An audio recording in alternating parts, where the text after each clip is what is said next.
El webinar de hoy se titula ¿Cómo hablar de lo que todos hablan, el fútbol y las redes? Recibimos hoy a Juan Manuel Igal, creador de contenido. Juanma nos contará sobre su experiencia en la creación de contenido relacionado con el fútbol en las redes sociales, explorando cómo ganar un lugar en este competitivo espacio. Contamos con la coordinación de Andrea Stewart, docente de la Facultad de Diseño y Comunicación. Les recordamos a todos los participantes que tienen el chat habilitado para escribir sus consultas y comentarios que al final del webinar estaremos leyendo y respondiendo sus mensajes. Bueno, ahora sí, Andrea, Juan Manuel, podemos comenzar. Bienvenidos. Bueno, muchas gracias Ale por la presentación. Obviamente, gracias Juanma por estar acá, bueno, a todos los que están presentes. Bienvenido a este encuentro, a este espacio de charla donde vamos a abordar varios temas que me dan mucha curiosidad de quién era Juanma y quién es Juanma ahora en este mundo digital y deportivo. Bueno, gracias Juan, bienvenido. Gracias a vos, un gusto estar acá. Juan, vamos a arrancar como por los inicios, ¿sí? Sí, Mm, Porque obviamente hay una trayectoria, sos súper joven, porque sos joven, pero tenés como una gran trayectoria y queremos saber cuándo y cómo te picó el bicho del periodismo. bueno, mi papá es periodista, mi tío es periodista, mi tía, la esposa de mi tío, es periodista. Mi papá se separó de mi mamá y se casó después con una licenciada en comunicación, así que somos todos del mismo ámbito y yo un poco estuve cerca de eso y eso hizo que me interesara desde chico, desde muy chico. De hecho, hay una nota en la revista Genios que me hicieron cuando yo tenía un blog en el que yo escribía los resúmenes de los partidos de River y Boca. ¿Qué edad tenías? Eh, Ahí tenía 10 años y me gusta porque me quedó esa nota, ese testigo de que me gustaba el periodismo de ese entonces. Yo en ese momento, la verdad que no soñaba con estar en un canal de streaming o tener mi canal de YouTube, porque en ese momento YouTube existía, pero yo no lo tenía tan presente y el streaming tampoco existía. Eh, pero en ese momento yo quería hablar de fútbol, informar más que nada. Y bueno, y ahí empecé con páginas de Facebook que publicaba información. Empecé también con blogs, entré a Blogger, que es la plataforma para hacer blogs. El punto blogspot, tuve un montón, tuve muchos blogs que le cambiaba el nombre, que iba haciendo distintas cosas, como distintas propuestas. Y bueno, después en el secundario también hice la revista del centro de estudiantes, sacamos primero un folleto para un festival de bandas y después hicimos 12 ediciones, me parece, de nada, como repaso del año, marchas a las que se había ido con la bandera del centro de estudiantes, distintas cosas. Y bueno, eso fue como todo, digamos, el amateurismo, ¿no? De la profesión, porque es una profesión que se aprende en el hacer, en la práctica. Se puede estudiar, pero en la práctica se da todo. Eh, y bueno, y con todo eso llegué al final del secundario con la idea de estudiar en la Universidad de Buenos Aires, hacer una carrera de comunicación social y después de eso empezar a buscar trabajo. Eh, Empecé a trabajar en una empresa de torneos de fútbol, donde yo antes ya trabajaba como alcanzapelotas. Terminé el secundario y empecé a trabajar como CM, eh, así que estuve un año en ese lugar. El año siguiente empecé a trabajar en un call center que hacíamos encuestas de telefónicas, de una empresa de automóviles y qué sé yo. Y estuve ahí un año y cuando me cansé de ese trabajo de call center, que la verdad es que es muy agotador, la verdad que te quema un poco la cabeza, eh, decidí, bueno, renuncio y empiezo a hacer algo con lo que me gusta hacer a mí. Voy a dedicarme a la carrera y voy a estudiar, voy a arrancar un podcast. Y ahí empecé una especie de sitio que tenía una cuenta de Twitter, tenía también su parte de Instagram y mi idea era, bueno, hacer como un medio distinto al de publicar información, sino como ir haciendo distintos análisis. Y eso, la diferencia que iba a tener con lo que yo venía haciendo siempre, que yo también, además de blogs, hacía muchas cuentas, además de páginas de Facebook, cuentas de Twitter de información. Tuve una que se llamaba Fútbol Bendito, con dos amigos que la hicimos durante un tiempo. Y, y bueno, arranqué a hacer un podcast que se llamaba El Mediapunta, lo hacía por Spotify. eh, Hice algunas entrevistas a creadores de contenido y después hice algunos especiales con historia de jugadores y protagonistas del fútbol. Y en esas entrevistas que hice, entrevisté eh, a Juli Giacobbe, que es un chico que hace un canal de YouTube de selección argentina, analiza siempre la selección, los partidos, los jugadores mientras juegan con sus clubes, hace un seguimiento y muy interesante de la selección, y él lo hace desde 2019. Y yo medio como lo miraba un poco de reojo eso, como que no lo tenía tan en cuenta. ¿Qué es lo que no Eh, tenías? ¿Análisis o a la persona? ¿Cómo?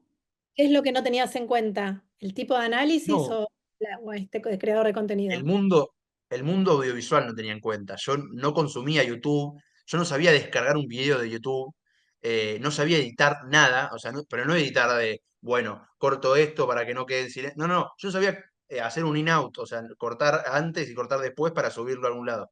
No sabía hacer nada de eso y hablé con este chico, le hice una entrevista para este podcast y cuando vi lo que hacía y que le metía mucho, dije, yo puedo hacer esto con River. Yo me gustaría hacer un canal de YouTube y el tema del que más sé, el que más sigo con detenimiento es River, porque soy hincha de River, porque voy a la cancha siempre.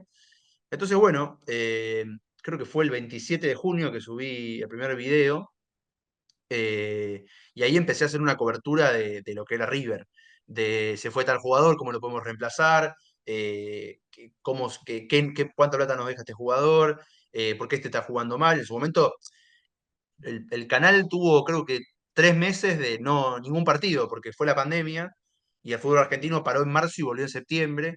Pero bueno, ahí arranqué con el canal de YouTube y bueno, ¿Pero qué eso me analizabas? llevó a todo. Si no había partido. Analizaba. No, bueno, justo estaba el mercado de pases, estaban yendo jugadores, armaba el once ideal de River para cuando volviera el fútbol, iba haciendo distintas cosas, ¿viste? Me las iba ingeniando para bueno, de alguna manera empezar a ejercerlo.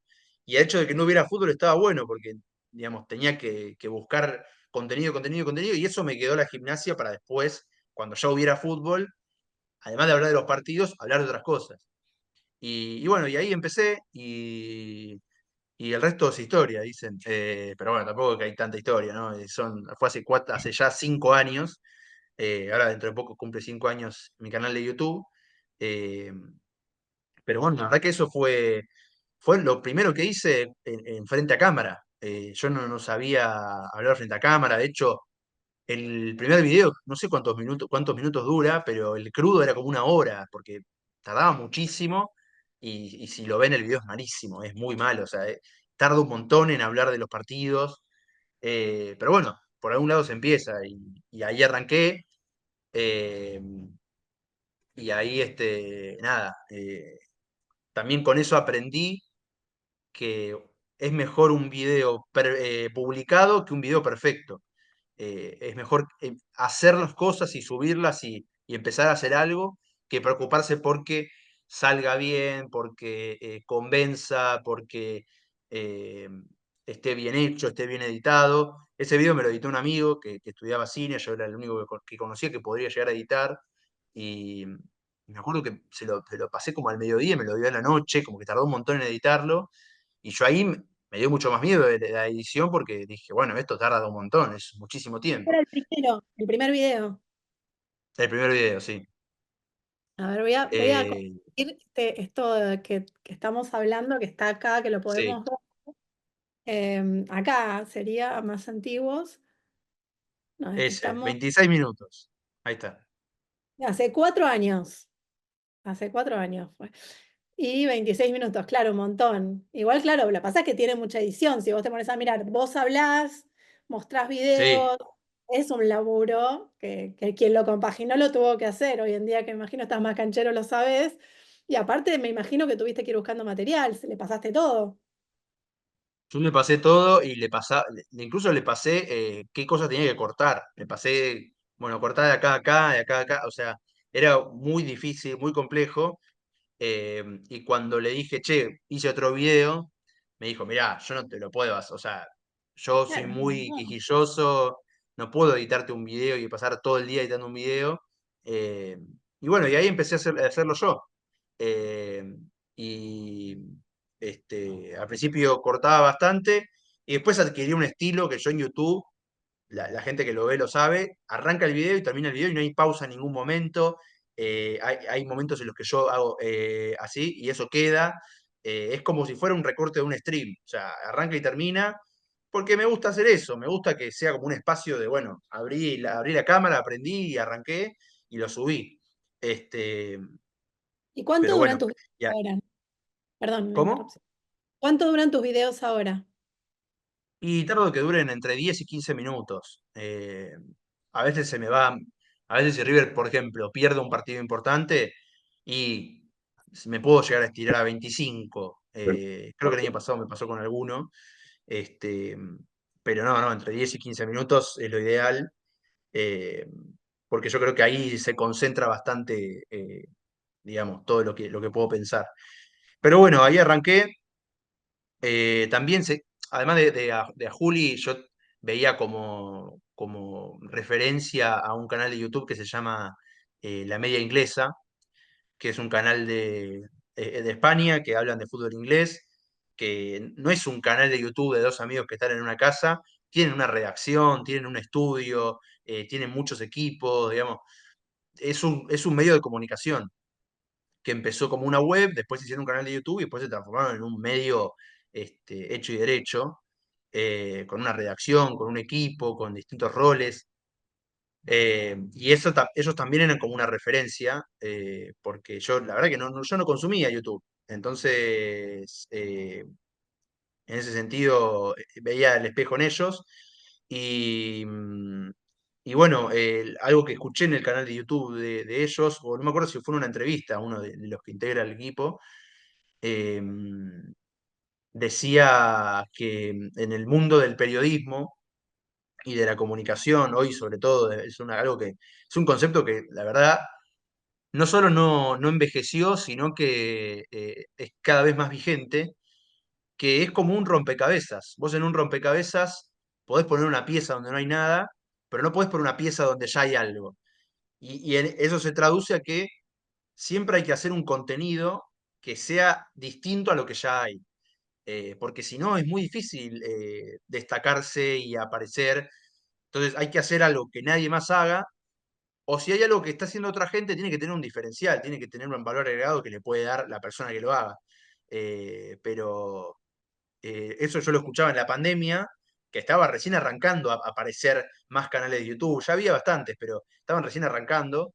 eh, y hoy por hoy, bueno, es ya directamente un hormiguero. O sea, hoy no sé si queda algo por hacer. No sé si queda. Yo creo que hay para explotar la parte de los podcasts, pero no sé si a nivel redes sociales eh, queda algo por hacer.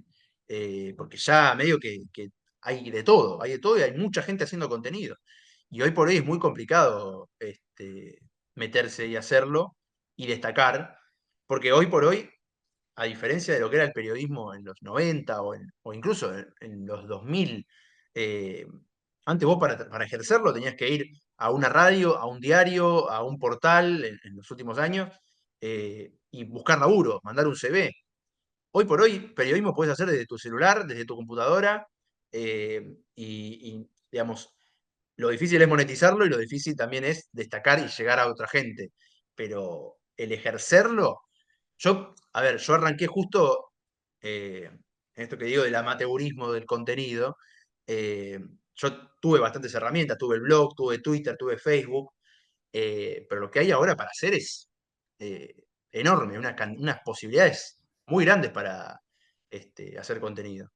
Juanma, pero vos cómo te destacaste, porque es verdad lo que decís, pero de alguna manera siempre aparecen artistas, periodistas, etcétera, que se destacan. ¿Qué hizo que vos te destacaras? ¿Qué consideras vos que hizo que te destacaras frente al resto? Porque en pandemia reconozcamos que la digitalización de todo y que todo el mundo digital explotó y mucha Sí, gente sí, estaba haciendo lo mismo. sí, sí, sí. No, y aparte ahora, saliendo del fútbol hay contenido de todo. Está el típico usuario de eh, mami nutricionista, mami psicóloga, mami pedagoga, como hay contenido de todo en todos lados. Eh, no, yo la verdad que para destacar, a ver, voy a ser completamente honesto, me hice amigo de Luquitas y me llevó a par en la mano. A ver, yo con mi canal de YouTube, con el contenido que hacía de River, nunca tuve, hasta que entré a par en la mano, nunca tuve éxito, digamos. Yo empecé a crecer mucho en Twitter, pero en YouTube siempre tuve las vistas que se ven ahí, las vistas que de 500 vistas, 300 vistas. Lo que sí, el canal de YouTube, más allá de la métrica, me dio el respaldo de decir, bueno, este pibe no es un tuitero que no muestra la cara y que está tuiteando y bardeando gente, o no, este es un pibe que hace un canal de YouTube y tiene cara y se muestra y quiere hacer algo. Eh, y ahí me empezó a seguir gente periodistas y qué sé yo, y ahí me hice más conocido dentro del mundo de River, porque no era solamente una cuenta de Twitter, sino que era también alguien que hacía contenido. Eh, y después el crecimiento en YouTube se ve, cuando empiezo Pan en la mano, hay videos de 100.000 reproducciones, 40.000 reproducciones, que esas son mis columnas, eh, y eso también me ayudó muchísimo, la verdad. Entrar, o sea, Pare la Mano a mí me cambió la vida. Yo al principio iba una vez cada 15 días, después el año siguiente una vez por mes, y el año que viene, el año pasado fui una vez cada tanto. eh, pero estar ahí en el escenario principal, digamos, en un programa que se ve tanto, en un ambiente que a mí me sirve, porque yo podría haber estado también en otro programa que tuviera números mejores o números parecidos, pero el ámbito en el que el público al que se dirige Pare la Mano es el público al que, digamos, yo apuntaba. Tampoco que yo pensaba, bueno, voy a entrar a Pare la Mano porque me conviene, no. A mí Lucas me ofreció si quería hacer algo y yo me puse a laburar, empecé a armar cosas. Este, entonces, eh, nada, ahí empecé a crecer mucho y, y bueno, y después, nada, vino no se pudo, pero bueno, es ya adelantarse mucho en el tiempo. ¿Vos crees que cuando decís Luquita, bueno, conocí a Luquitas y me llevó para en la mano, ¿crees que él te hubiera conocido a través de todas de los programas que hacías en YouTube? Porque él obviamente tenía Eh, experiencia, más allá que te haya conocido como persona. no, sí, sí, obviamente que él sabía de hecho, él me conoce a mí, yo lo conocía porque bueno, hacía videos en Instagram, obviamente, y era muy conocido en ese entonces. Eh, pero yo veía mucho sus streams, sus primeros streams, que los hacía en su casa anterior, con la pared naranja. Hay muchos clips de esa época que la gente recordará. Y yo estaba en el chat de él, estaba siempre, y con unos pibes del chat armaron un grupo por algo en específico en un momento, un grupo con él. Y me metieron a mí, y, y bueno, y ahí empezó como se me transformó en un grupo de amigos. eh, y cuando arrancó Pare la Mano, que fue, eh, creo que habrán sido casi un año después de que se creó el grupo, él decía, tienen que venir ustedes al programa a, a hacer cosas, a hacer sus gracias, porque él les parecíamos graciosos nosotros. Y, y ahí como que ninguno, primero fue uno que fue como hacer no me acuerdo qué es lo que fue hacer, eh, pero fue hacer un chiste de armar una fiesta y armaba las mesas y era toda gente random juntada con otra gente random. Eh, y después yo dije, bueno, es mi oportunidad. Y le propuse, y en abril de 2022, o sea, un mes después que arrancó Para la Mano, empecé a ir y fui una vez y fui otra vez. Y cuando fui otra vez, justo al aire, Alfred dice que la semana siguiente no iba a estar porque jugaba Estudiantes y si podía ir yo. Y le dije sí. Y bueno, y ahí cuando fui por tercera vez le dije a Lucas, bueno, eh, hagamos cada 15 días. Y ahí me dijo, sí, dale, qué sé yo, y bueno, y ahí seguí yendo. Pero volviendo al punto, Lucas ya me conocía, además del grupo de WhatsApp. eh, Él había reaccionado a un video mío de YouTube. eh, Había reaccionado a un hilo que hice yo, y al final del hilo yo puse un video de YouTube para vender mi canal. y él reaccionó a eso. Yo me volví loco porque digamos, yo lo veía siempre y estaba reaccionando a un video mío. eh, y ahí como que me conoció y me puso cara de alguna manera. Bueno, después vino el grupo, qué sé yo, y ahí empecé a hacer la columna.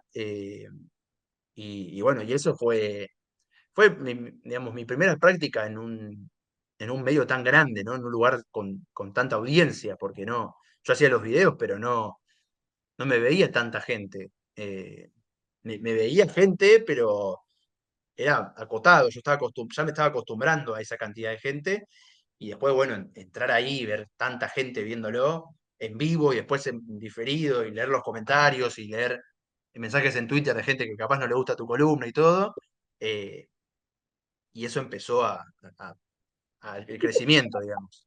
¿Cómo fue aprender a lidiar con esto, no? Es decir, bueno, mensajes, obviamente muchos me imagino muy copados, y otros de gente, haters o gente que no le gustaba realmente. ¿Cómo te pegó a vos eso? No, fue durísimo. Al principio era, pero imposible. O sea, no hay persona preparada para eso. No, eso no se puede enseñar, no se puede aprender, porque también, y esto lo he charlado con otros creadores de contenido, que son mucho más conocidos que yo, que es como es decirse entre nosotros, decirnos entre nosotros, no le des bola, no le des bola, pero mientras tanto uno le da bola a los comentarios propios. Porque ves que a uno le está yendo muy bien y le decís, pero bueno, te está yendo bien, no le des bola a eso. Tenés un montón de otras cosas para prestar atención y te prestás atención en eso. Y al mismo tiempo vos también te está yendo bien y hay un montón de cosas que te están pasando buenas y le prestás atención al que te bardea. Y es como que todos nos aconsejamos con lo mismo, pero es hacé lo que te digo, no lo que hago. Eh, pero, pero sí, al principio fue complicado. Eh, Igualmente, no fue tanto por par en la mano, porque la verdad que la mayoría de la gente me felicitaba por la columna. Eh, yo con eso aprendí también que no hay que creerse ni el elogio desmedido ni la crítica muy dura, porque a veces la gente te dice, no, Juan, tu columna es espectacular, es lo mejor que vi. Y yo junto un par de videos de YouTube y los edito un poco y los junto en una carpeta de Drive y se lo paso a Jazmín y después al aire los presento. No es la gran cosa, eh, pero tampoco es una cagada, tampoco es una mierda, tampoco es una boludez que lo puede hacer cualquiera. Eh, y eso también te ayuda a ir viendo eh, que también hay gente que, no sé, me acuerdo de hace poco en el programa leer en el chat alguien diciendo algo que no era sobre mí. Esto es una cagada, y otra persona abajo diciendo esto es lo mejor que vi en mi vida. Y es como, no se puede tomar en serio, obviamente que la crítica se toma en serio, pero el comentario así desmedido no se puede como contar como una opinión calificada. Entonces, nada, al principio fue duro, eh, pero también lo que me pasó es que la mayor cantidad de insultos fue por Twitter, por tweets que yo he publicado, por cosas que, no sé, una chicana, sobre todo chicanas a Boca. Eso es lo que más insultos he recibido, es cuando yo hablo incluso lo veo en el programa, las veces que más se mueve el chat es cuando yo hablo de Boca, cuando yo, no siempre chicaneo, porque también entiendo que hay gente hincha de Boca que está escuchando el programa y no tiene ganas de fumarse un hincha de River bardeándolos, pero yo opinando sobre, no sé, que en Boca le cantaron a Medina, o que en Boca hicieron tal cosa, o que quedaron afuera. La gente se enoja mucho cuando ve un hincha de River hablando de Boca. Y es lógico, a mí me pasa cuando veo un hincha de Boca hablando de River, que me enojo. Y en Twitter, bueno, eso pasa mucho. Y he tenido días porque aparte no podés parar de leer. Me acuerdo que publiqué un tweet riéndome de que la bombonera no está terminada, no sé qué. Tuvo como 500 respuestas, que era toda gente, porque eso también es lo que uno no está preparado. Mucha gente y los primeros comentarios de insultos y qué sé yo que yo he recibido tienen que ver con mi aspecto físico, con mi cara, que yo tengo la mandíbula torcida, y, y para mí era nuevo porque yo, a ver, puede ser, hay gente que, por ejemplo, no sé, usa anteojos y en el secundario le decían cuatrochi. O gente que, no sé, es gorda y en el secundario la boludeaban porque era gorda.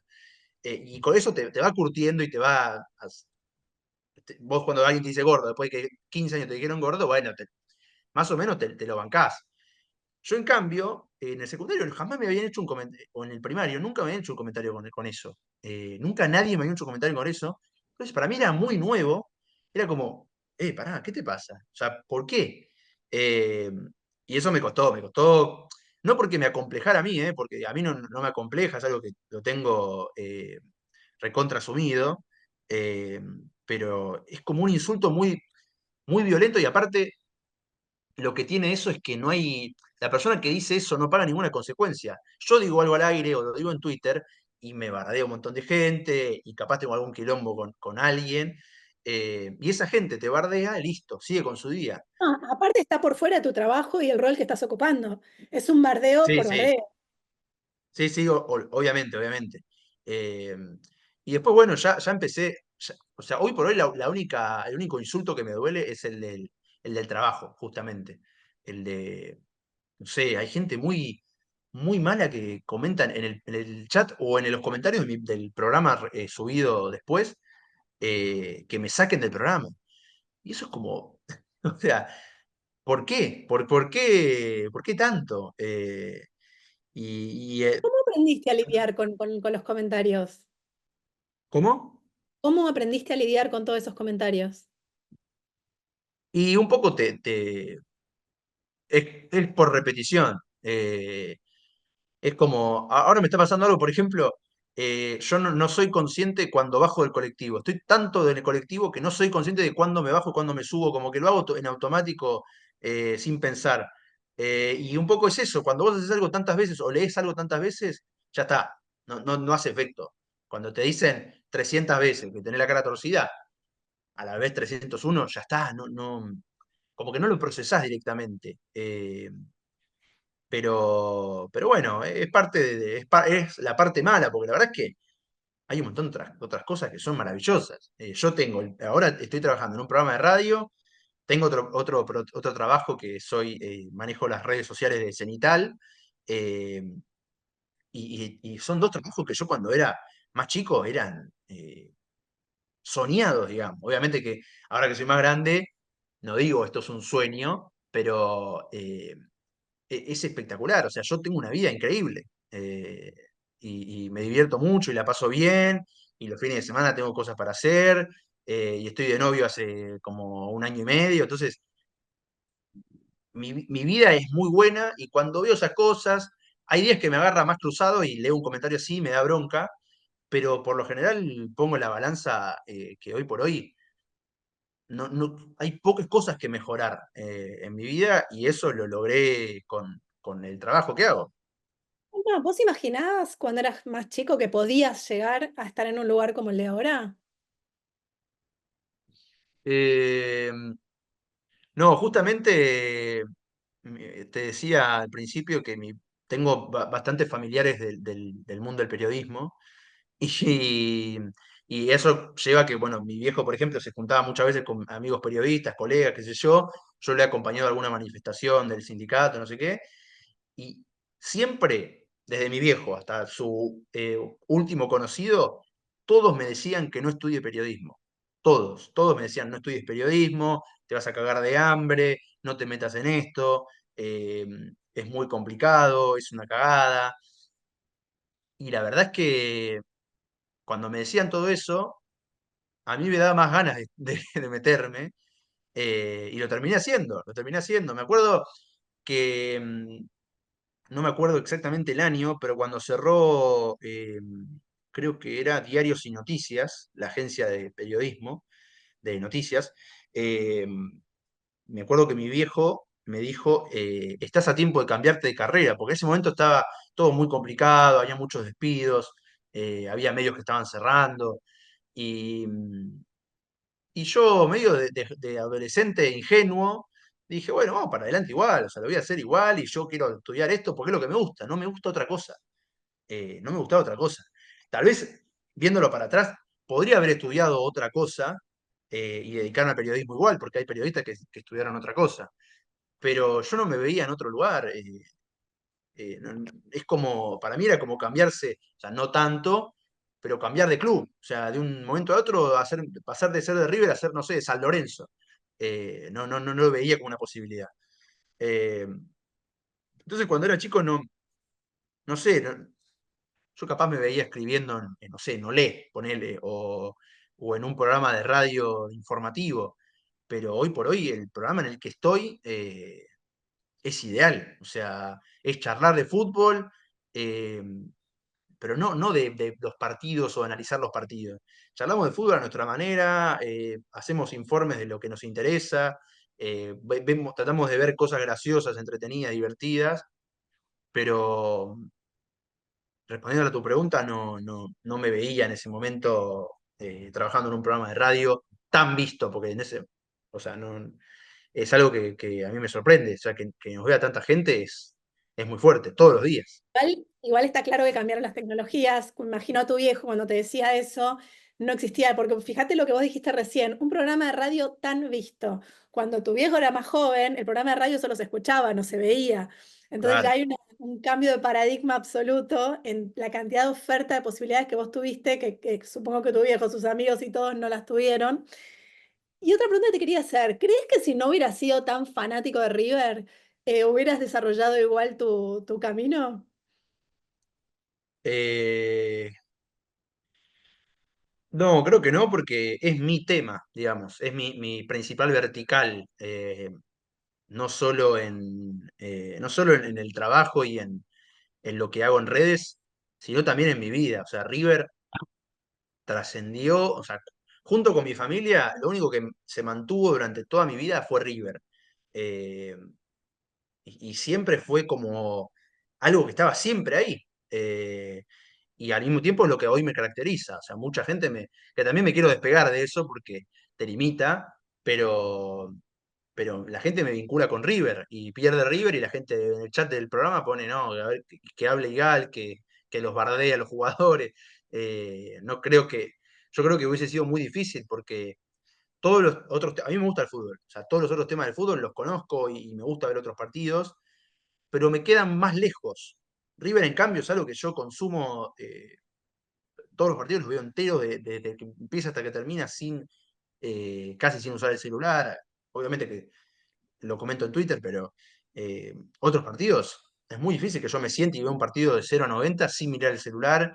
Y con River no, con River lo miro completo, voy todos los partidos a la cancha, adapto mi vida a que, digamos, yo en el calendar lo que más tengo, ya tengo los partidos de River el segundo semestre anotados. Eh, o sea, y no es por fanatismo, yo no quiero hacerme el gran fanático de River. Es así, o sea, así siempre fue y yo quiero que siga siendo así porque es como un familiar más, River. Es como un familiar más y está ahí. Y tengo que darle bola y tengo que seguirlo. Y es como algo, como un mandato, que no me dio nadie, la verdad, porque mi viejo tampoco es tan fanático. Mi viejo es de River, me ha llevado a la cancha muchas veces, me hizo socio, todo, pero no es tan fanático como lo puedo ser yo. eh, pero, pero fue como algo que me impuse yo mismo. Sí, una pasión, ¿no? Una pasión natural que te Sí, movió, lo cual destaco porque en todo tu recorrido, aparte de tener algo heredado, como esta pasión por los medios, entiendo también que tenías tu propia pasión que te llevaba a querer hablar de algo. Y eso creo que es muy importante sí. destacar, ¿no? Que no es lo mismo no tener nada para decir o inventarse algo para decir que tenerlo realmente. Y sobre eso te quería preguntar. ¿Aprendiste algo hablando de River? Es decir, ¿cambió algo desde que comenzaste hasta acá en tu forma de analizar el contenido, de crear el contenido sobre River? Sí, sí, yo más que nada aprendí mucho eh, eh, yo hay algo que tengo yo miro mucho, y de hecho los del programa me cargan, porque yo, cada vez que preguntan quién está en el programa de tal horario en tal canal de streaming, yo lo sé, porque yo miro muchos canales de streaming, miro streaming casi todo el día, eh, y, y aprendí mucho viendo cómo hacen otros, haciendo yo también, eh, y, y en los últimos años también aprendí mucho. eh, a través de ver y analizar. Y yo también ahora, uno de los trabajos que tengo es que le administro las redes sociales a un periodista que vive en Miami. eh, y con él fui aprendiendo y viendo cómo es, cómo hacer que un contenido llegue a tanta gente. cómo hacer que circule.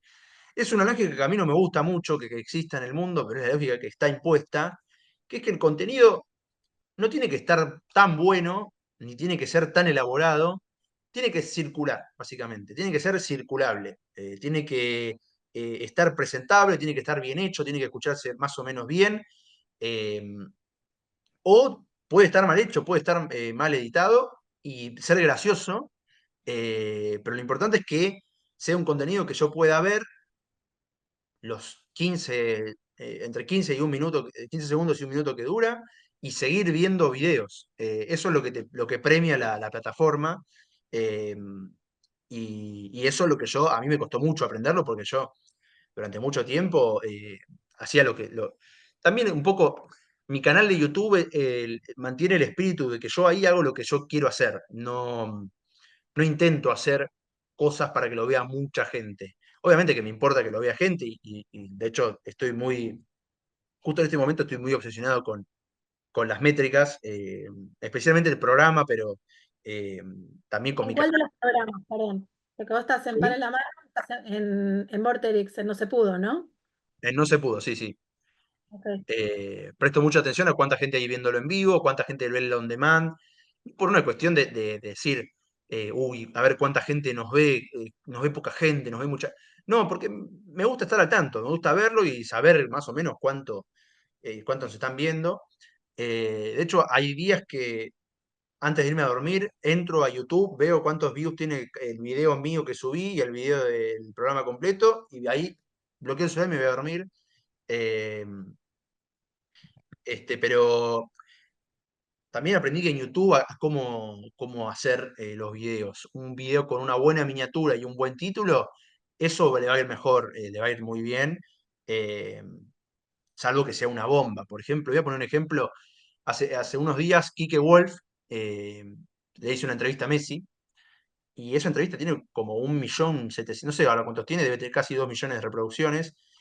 Y la portada, por ejemplo, es muy mala.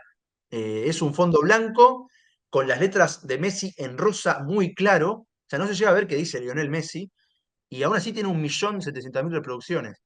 Eh, y eso también marca de que no hay una fórmula, eh, y es medio impredecible el algoritmo.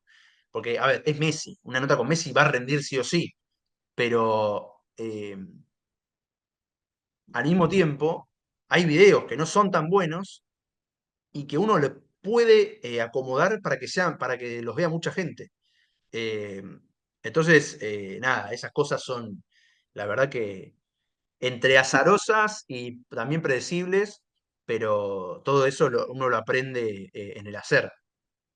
Tuviste prueba, error y ver por dónde Sí, ir. Pero no te sí, animaste a sí, una sí. placa blanca con un Messi en rosa como hizo Wolf. No, no, es que sí, también siempre fui muy obsesivo, pero si vos te fijás mis primeros videos en YouTube, no tienen nada de lo que te estoy diciendo, no están bien hechos los títulos, las miniaturas, eran como, había cosas muy de gente, que la gente tenía que ver mi canal para entender. eh, por ejemplo, ahí está, se fue Escoco y ahora, y no sé, el título es malísimo, las deudas de River y los delanteros que le quedaron. Eso, por ejemplo, ese video, está bueno criticarme a mí mismo, ¿no? Ese video es cuando se fue Nacho Escoco de River. El título tiene que tener Nacho Escoco en las primeras 3 palabras. O sea, ¿Este decís el tercero? tiene que decir Nacho Escoco se fue de River. ¿Qué delantero le queda? Algo así.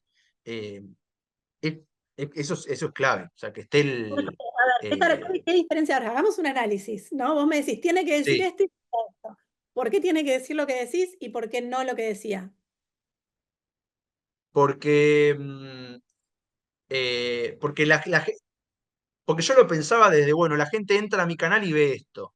No, la gente está navegando por YouTube y le aparece mi video. Eso me costó mucho entenderlo. Los videos de YouTube, también otra cosa, no alcanza con tener muchos seguidores en una red para después poder abrir otro canal en otra plataforma y que le vaya bien. A veces veo gente que dice, síganos en TikTok, o gente que va a Twitter y digan, ya salió este video nuevo, vayan a verlo. el traslado de comunidades no existe. En todas las redes sociales, el crecimiento tiene que ser orgánico, tiene que ser intraplataforma.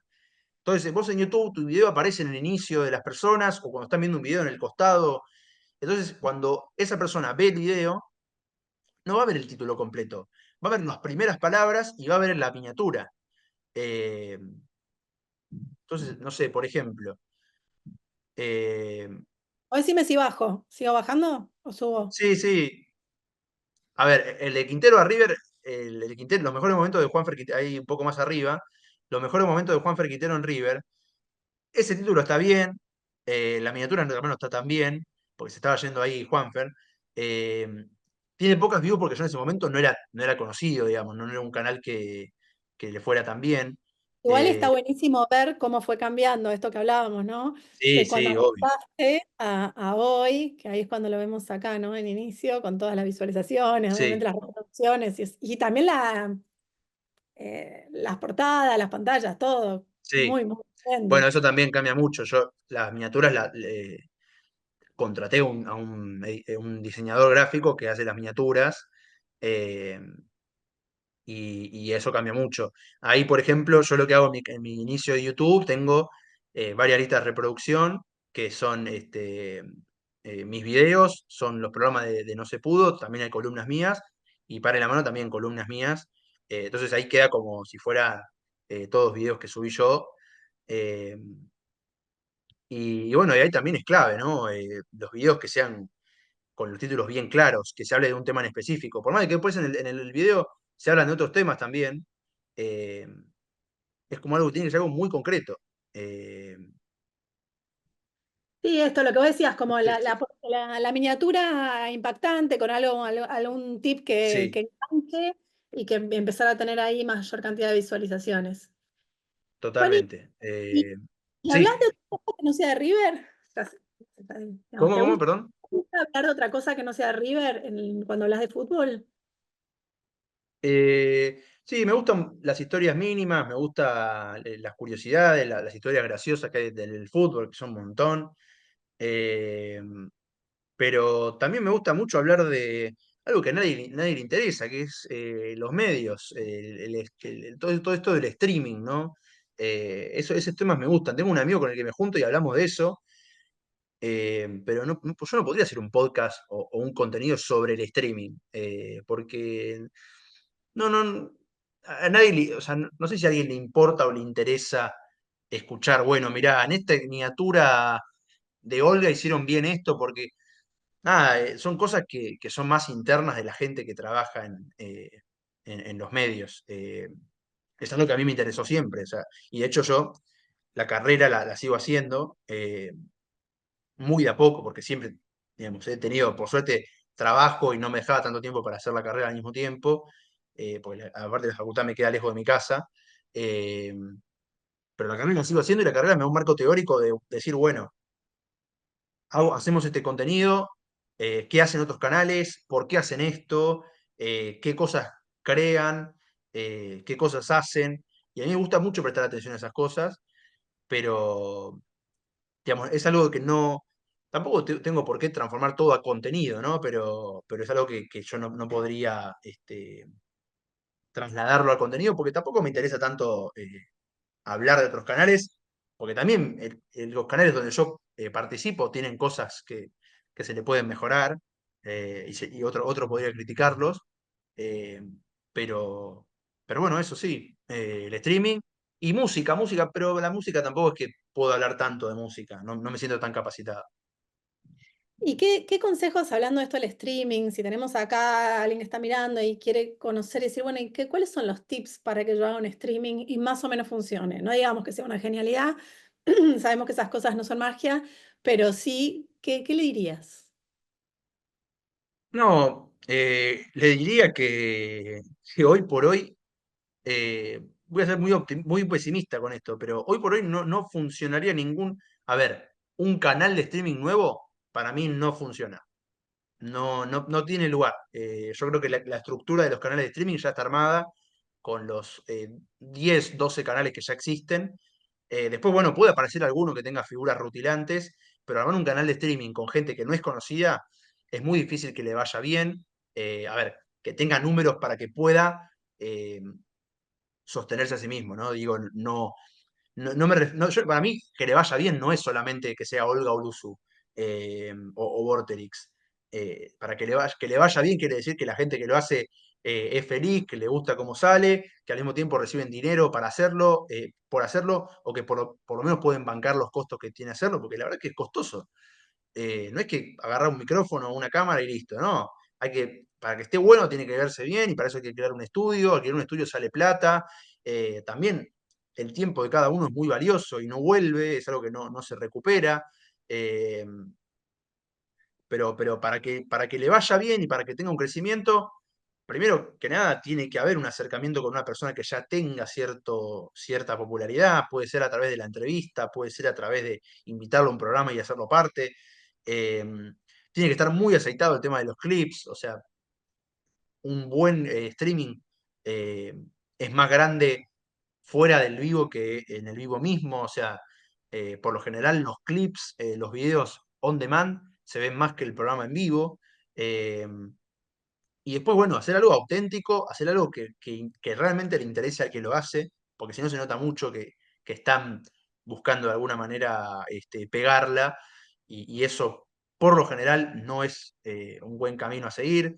Eh, y después, bueno, eso, pasarla bien, divertirse, eso es lo que hace que todo de alguna manera funcione. Eh, y lo que vuelvo a lo que dije hace un rato, tiene que ser original, tiene que ser un contenido que nadie más haga, que otra persona que nadie más lo haga o que lo haga otra persona y agregarle un valor diferencial. Pero, por ejemplo, pretender romperla con un programa de cuatro amigos charlando, sin ninguna producción, es muy difícil. O también, no sé, por ejemplo, eh, ahora está muy de moda ir a las canchas y preguntar a los hinchas cómo vieron el partido después del partido eh, y subirlo a YouTube. Y eso, por ejemplo, lo hace Gonza Cardoso y lo hace muy bien y lo ve mucha gente y ya la gente, mientras hace los videos, lo para y le pide fotos, lo La gente reconoce, hay gente está que lo ha... con lo que va a decir para que lo entreviste. Claro, y intentar hacer eso y pegarla con eso y ser muy exitoso en eso es muy difícil porque ya existe Gonza. Ya la gente vincula a él con esa actividad. Entonces, buscarle la otra, la vuelta de tuerca, eso puede hacer que funcione mejor. Y después eso que digo, digamos, el video tiene que ser atractivo los primeros segundos para que la gente se quede. eh, y después tiene que durar, tiene que ser bueno durante el video. eh, para ahí, bueno, enganchar a más gente y que lo vea más personas.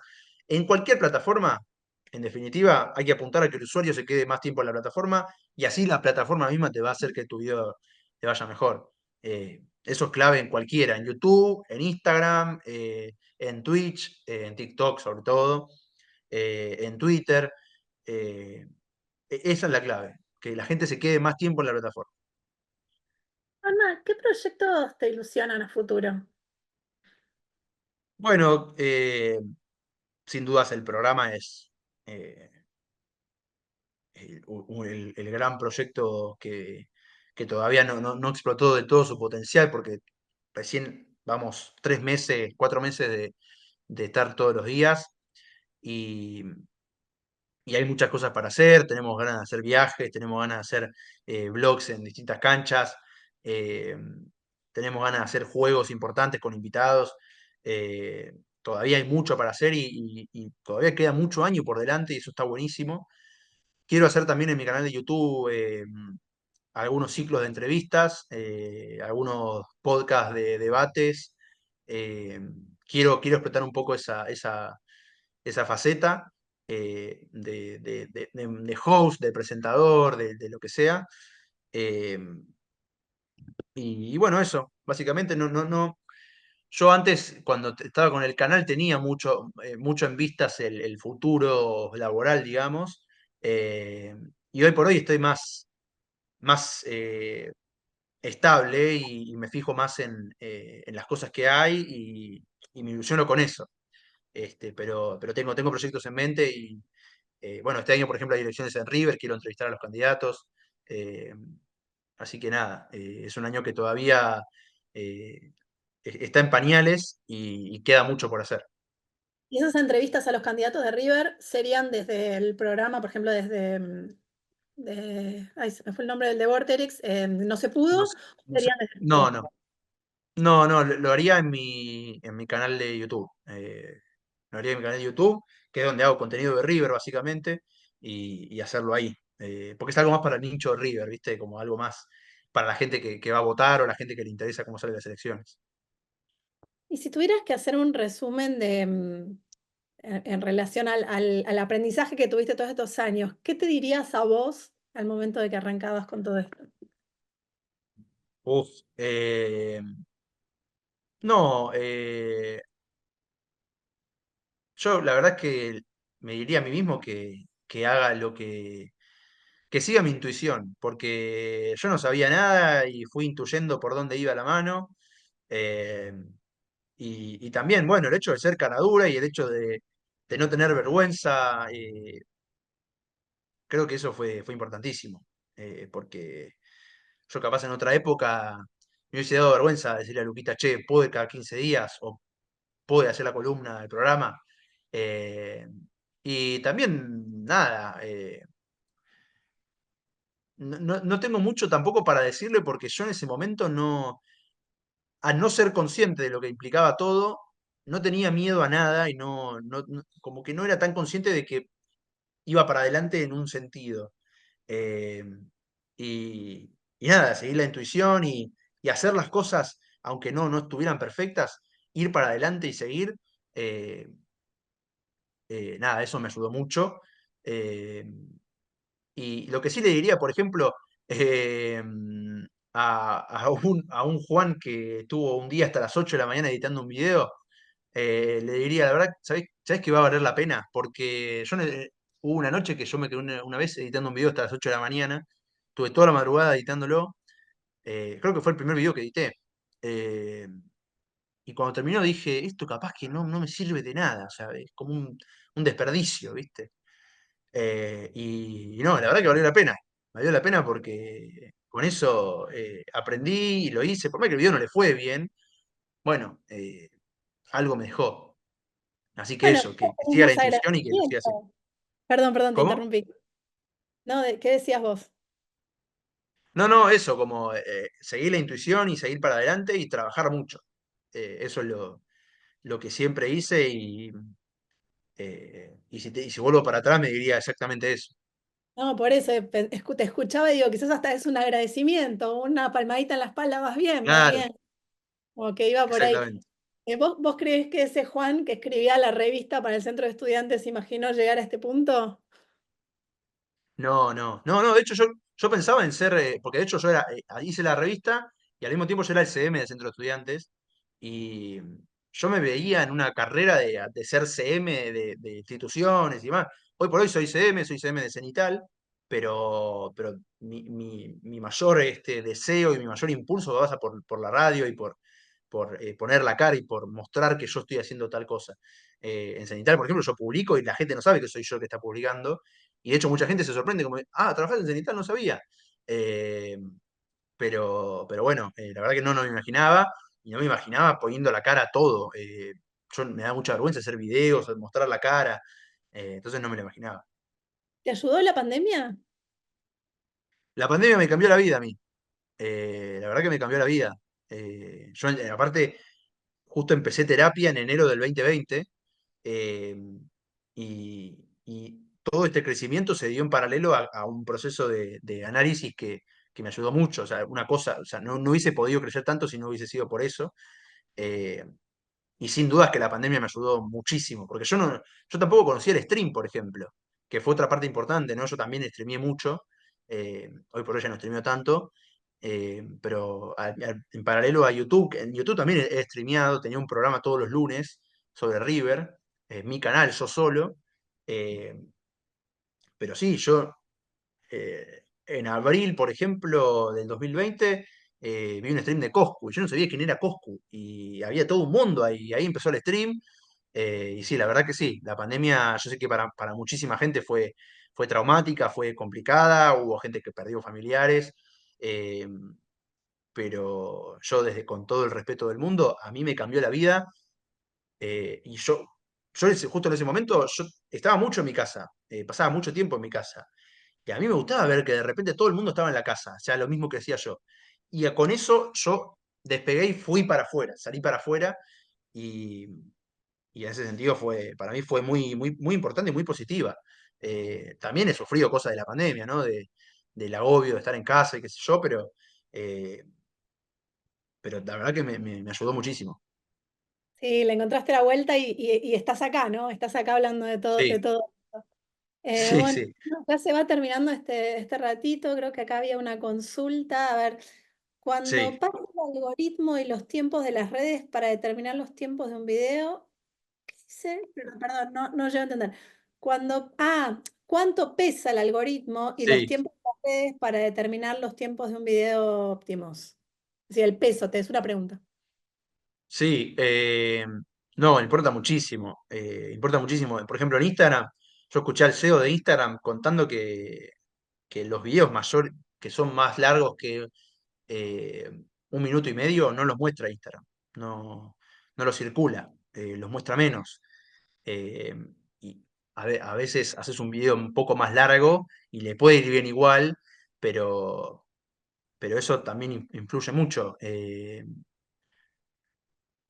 Tampoco importa tanto el tiempo, la duración, sino lo que pasa en los primeros segundos. Si los primeros segundos es atractivo y hace que la gente se quede viéndolo, eso va a ser clave para que le vaya bien. Eh, Sí, esos pero 5 primeros vos te segundos son fijás, como... sí, ¿no? Y yo el otro día, por ejemplo, subí un video de 6 segundos, y tiene como, no sé, ahora 150.000 reproducciones en Instagram. Y a veces estoy media hora editando un video que dura 1 minuto, y cuenta toda una historia buenísima, y capaz tiene 30.000. Y es como, dale, loco, o sea, tan podrida está la gente que Sí, le va bien a esto y a esto no. igual para tener tu backup de trabajo siempre es mejor el video de 1 minuto y medio que solamente el que la pegó en Instagram, ¿no? Es como un No, poco obviamente, cuando alguien va a buscar qué hace Juanma, a qué se dedica, va a tener más valor de contenido lo otro que esto. por supuesto. Juan, se nos fue el tiempo. Sí, Mil gracias por este encuentro, estuvo buenísimo a vos. conocerte, conocer cómo fue la carrera y un poco creo que para los que estuvieron escuchando esas pequeñas recomendaciones. No sé si querés dar alguna más, te diste un montón de recomendaciones, pero no sé si alguna de un cierre, de algo que se te ocurra decirle a la gente que quiere quizás no hacer streaming o empezar a generar contenido en cualquiera de las herramientas de algún tipo. Bueno, yo quiero aclarar porque hablé mucho de que le vaya bien o del éxito o de que tenga tantas reproducciones. Lo que es clave, que es algo que yo también escuché, porque muchas veces en las charlas, viste que hay gente que cita las frases que le ayudaron y qué sé yo. Mucha de esa gente recuerda las frases que le dijeron ya cuando tuvieron éxito o que leyeron ya cuando tuvieron éxito. Yo todo lo que atravesé, todo el camino que recorrí, fue, fue mediado por frases que a mí me ayudaron mucho. Y veo que hay gente que se desespera o que tiene el deseo de ser famoso. Y la verdad es que voy a ser un poco cruel con lo que voy a decir, pero un ejemplo muy claro de que ser famoso per se no sirve para nada es Gran Hermano. La gente va a Gran Hermano y dice, no, este es mi sueño, yo siempre soñé con estar en Gran Hermano. ¿Por qué? Porque quieren ser famosos, quieren ser conocidos, y durante lo que dura el reality y un par de meses después, te diría como mucho 3 meses, la gente los para por la calle, la gente los saluda, les llegan un montón de canjes, van a todos lados en televisión, se separan y es una noticia en el mundo del espectáculo. eh, Después de eso, si no hiciste bien las cosas, si no te instalaste, si no hiciste bien una actividad, como por ejemplo hizo La Tora, que La Tora ahora es la host de Gran Hermano, tiene un programa en Luzu. La piba laburó, o sea, y estuvo en Gran Hermano, laburó bien y ahora está instalada, tiene un lugar en los medios, pero muchos otros ya quedaron en el olvido. como decir, el de Gran Hermano, el Gran Hermano, sí. Como que ya la fama per se no sirve de nada, no es un fin, debería ser un medio. Entonces, tener éxito, el deseo de tener éxito, no es algo en sí mismo.